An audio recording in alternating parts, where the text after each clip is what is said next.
If you are pregnant and wondering what you can do to prepare your pelvic floor for birth and your postpartum and the rest of your life, this video is for you. I'm Dr. Bong Henry, pelvic floor PT, specializing in helping active adults navigate pelvic floor issues during the menstruating years, pregnancy, postpartum, perimenopause, as well as helping active young men in their 20s to 40s who are trying to get rid of chronic pelvic pain. Today we're going to talk about why you need to be prepared to take care of your pelvic floor in pregnancy. Wrong bias, start early. So the international guidelines set out in 2021 suggests that pregnant people should get into the supervised support of a qualified healthcare professional as early as 20 weeks. These guidelines were made looking at the review of data and recognizing that prevention is much more productive than trying to treat some of the challenging birth injuries that happen. Different than the advice going out there to wait until postpartum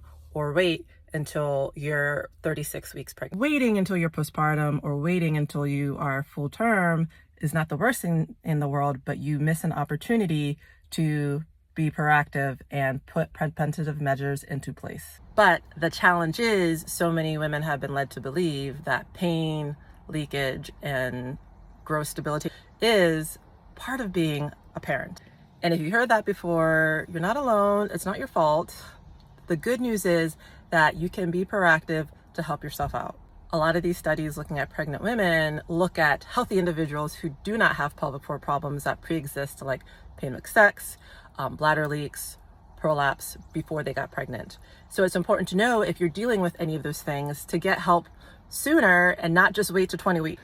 I see the power in my practice every day when women who have pelvic floor issues but they don't know it seek help. And it looks like understanding your pelvic floor flexibility, understanding your pelvic floor coordination, understanding the role of pelvic floor endurance and the speed, which will help you be able to stand the role of your pelvic floor in labor.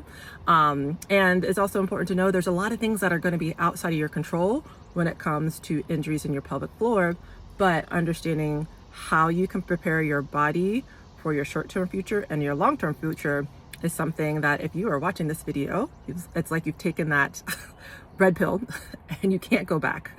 And this is why I've created programs to help pregnant moms so that you can stay as active as possible without fear of doing something wrong, so that you can understand your pelvic floor and make informed decisions should that opportunity be presented to you to choose between a vaginal birth and a C-section, and also that you can get back to the sport you love without pelvic floor issues slowing you down.